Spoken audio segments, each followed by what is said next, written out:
They said time heals everything. But some wounds never close. When Amy stepped back onto the ranch this season, everything looked the same but nothing felt the same.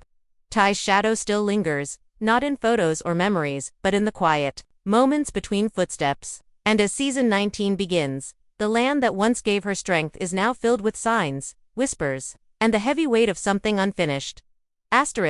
Amy's quiet return to a loud Pastamy road slowly across the open field, the wind brushing through her hair, the sound of hooves soft on the soil. From a distance, it looked peaceful. But inside, she was holding back tears. It had been months since she allowed herself to ride like this again. Not just because she didn't have time, but because she was scared. Every part of the ranch reminded her of Ty, his voice, his laugh, the way he always looked at her after a long day. The silence now felt louder than ever. Lindy had been growing fast. She asked more and more about her father. Simple questions, but ones Amy didn't always have answers for. Today, she had found a photo of Ty in the old barn hidden behind a pile of tools.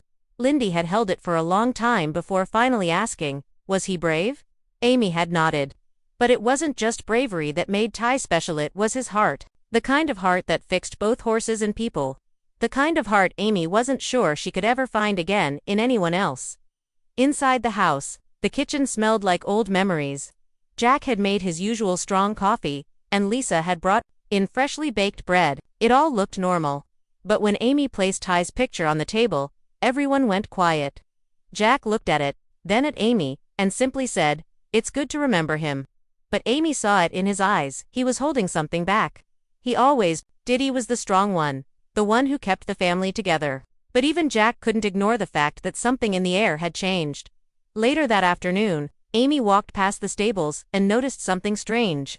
One of the wild one that had been hard to tame was acting differently, calmer, watching her closely. She approached, slowly, speaking gently. The horse didn't flinch. It just stood still, breathing steady, eyes soft. It reminded her of something. Or someone. She placed a hand on its neck and whispered, "You're not scared of me anymore, are you?" The horse didn't move. And for the first time in a long time, Amy didn't feel scared either. Back in the house, she found something she hadn't seen in years, an old leather pouch tucked under the stairs.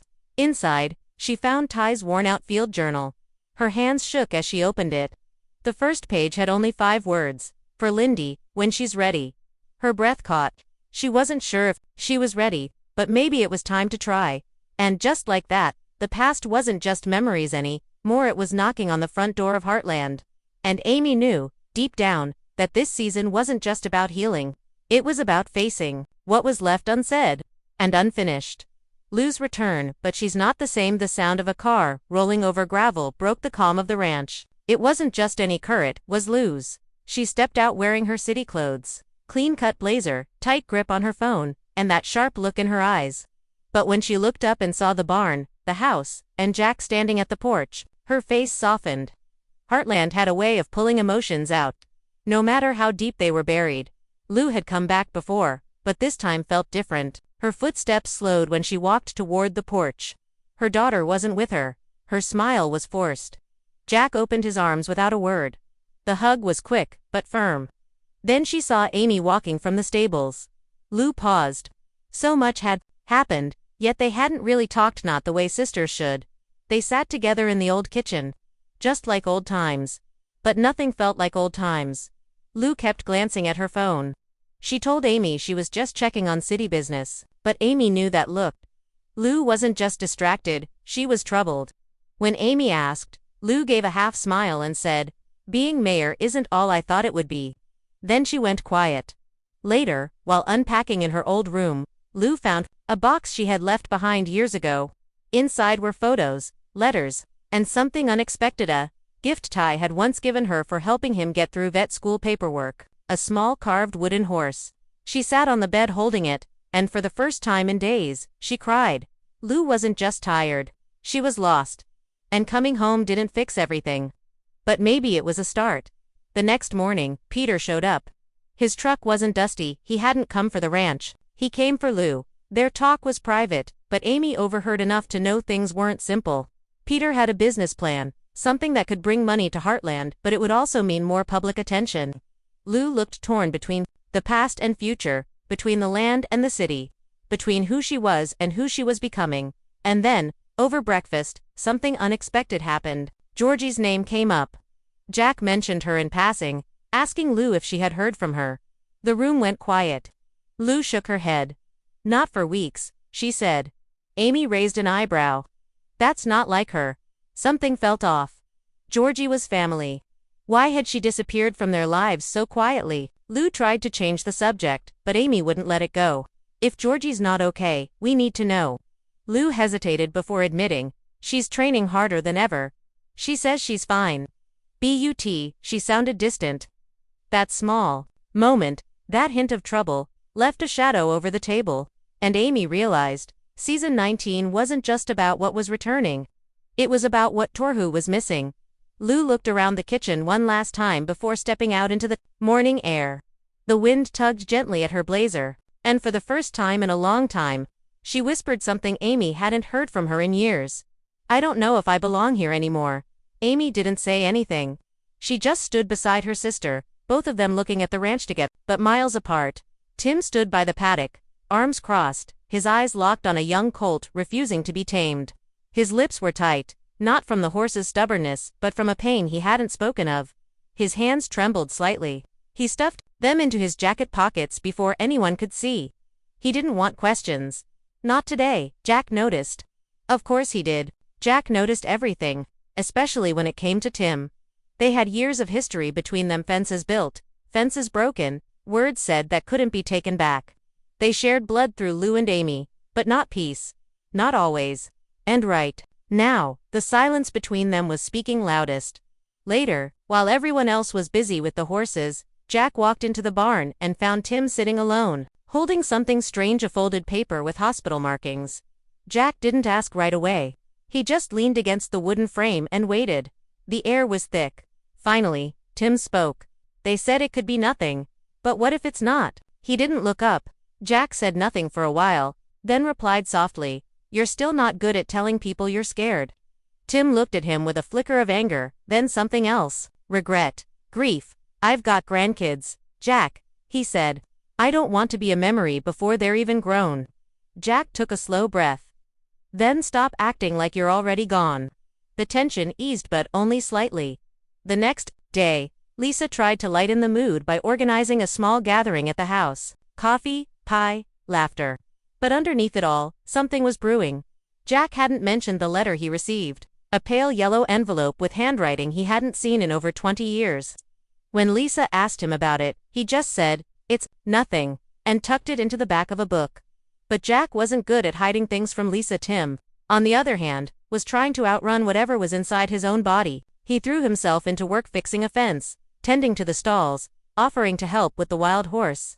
Amy noticed the way he flinched when he lifted heavy tools. She didn't ask, yet then came the flashback, as Jack stood in the barn alone, that evening, looking at an old photo from the 1980s, a rodeo event where both he and Tim stood younger, leaner, full of fire. He remembered a night that almost tore their family apart. A night when Tim had almost died, and Jack had blamed him for everything that followed. The wounds they carried weren't just emotional, they were physical, too. Scars under shirts, memories hidden in bones and blood.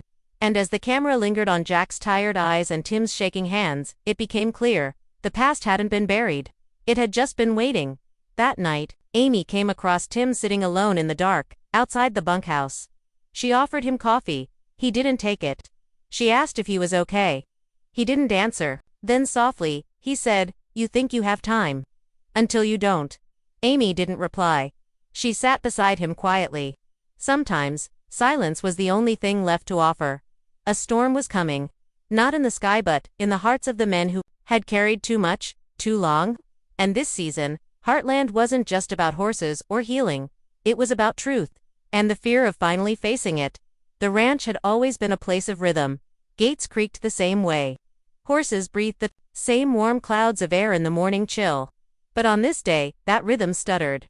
A new truck pulled up, dust settled behind it. But it wasn't just the dirt that made Amy squint. Something about the man stepping out felt off. He was younger than Tim, rougher than Caleb, and quieter than most. His name was Mason. No last name given. Just a reference. From Caleb, and a reputation as a hard worker. He barely spoke, didn't smile, and kept his eyes on the ground or the horses. But when he touched the saddle, even Amy paused. There was a stillness to him, the kind that hides something sharp underneath. Jack wasn't sold. Lisa was polite. Tim stayed suspicious. But Amy gave him space.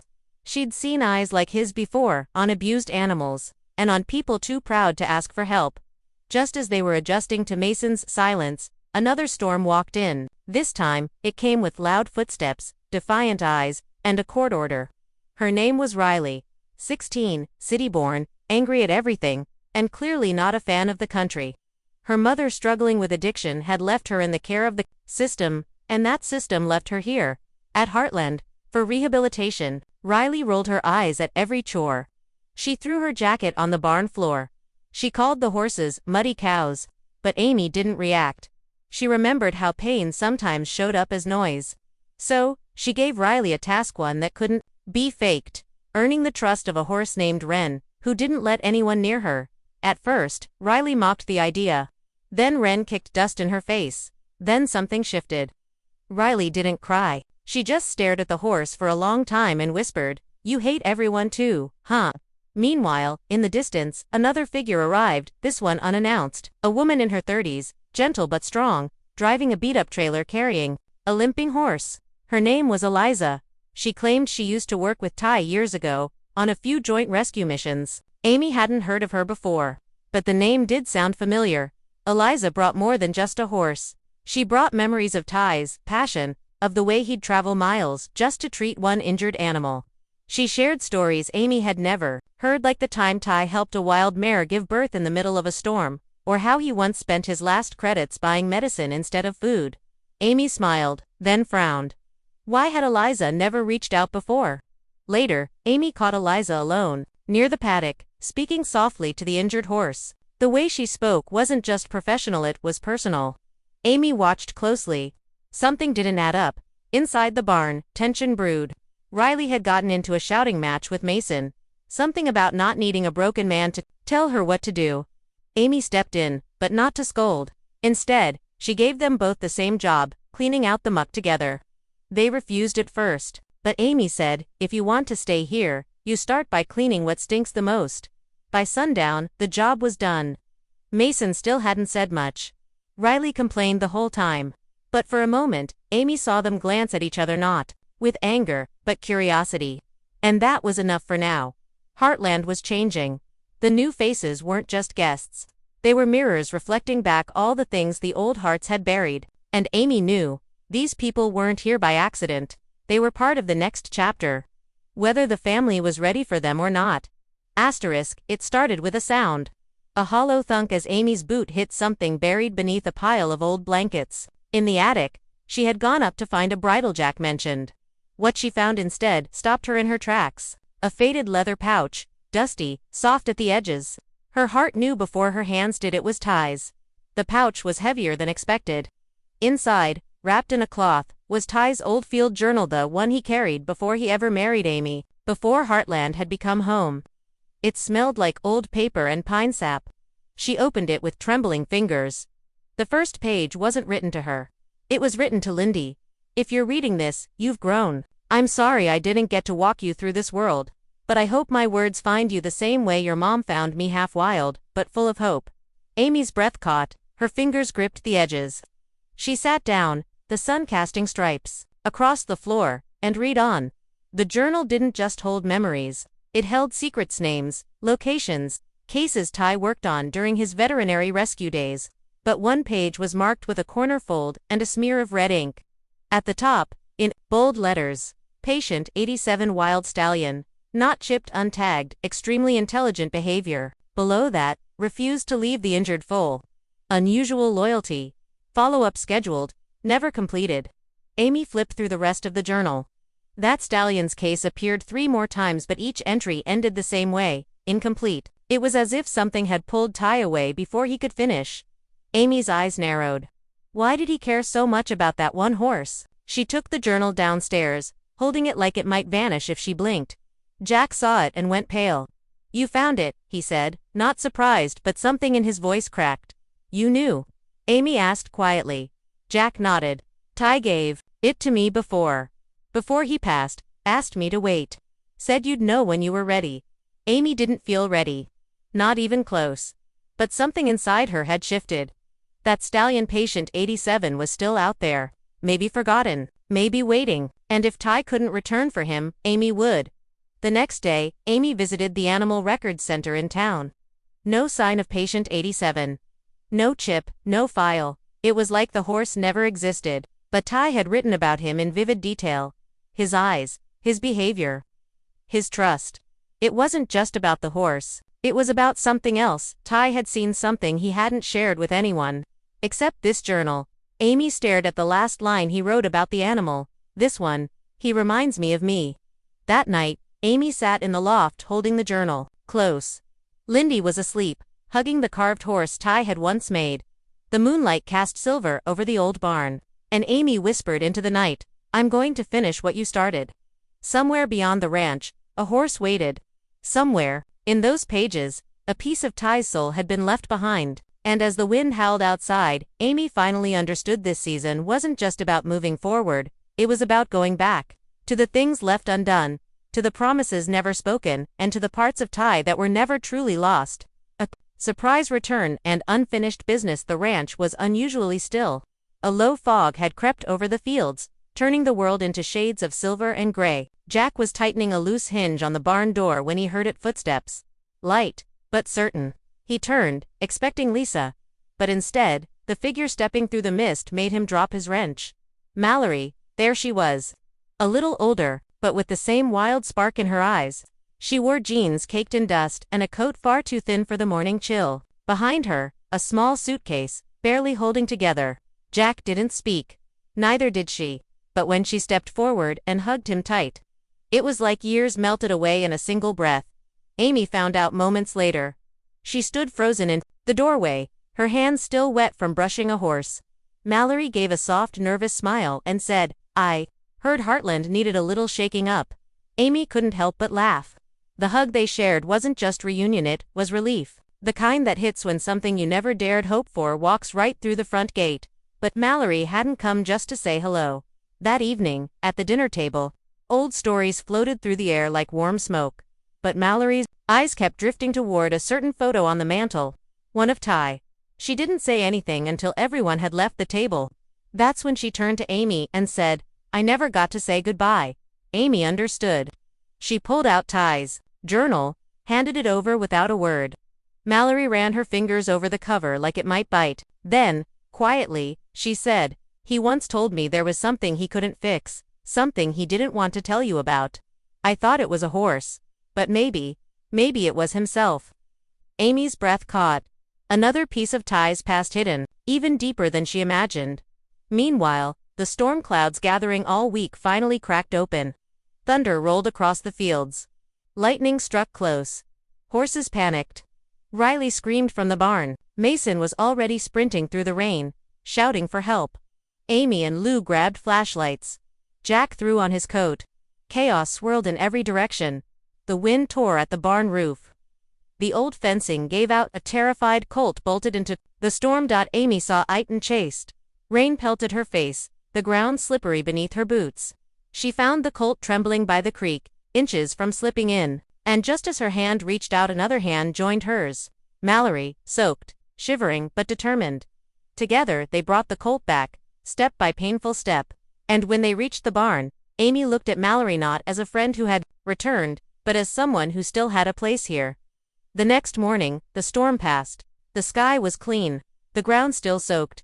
Heartland looked the same, but it felt changed. And as they gathered around the breakfast table, Mallory looked at Amy and said, I'm not just visiting, I need to stay. There's something here I have to finish. Amy didn't ask what. She just nodded. She knew that look, the one that said, I have a past to face, too. And just like that, the house filled again. Not just with people, but with purpose. But in the distance, beyond the hills, someone else was watching. A stranger on horseback, still silent, waiting. Healing begins, but the past is not done. The sun rose gently over Heartland, as if afraid to disturb what had just been rebuilt. Steam curled from coffee mugs. The storm had passed, but the ground was still soft. the fences still broken.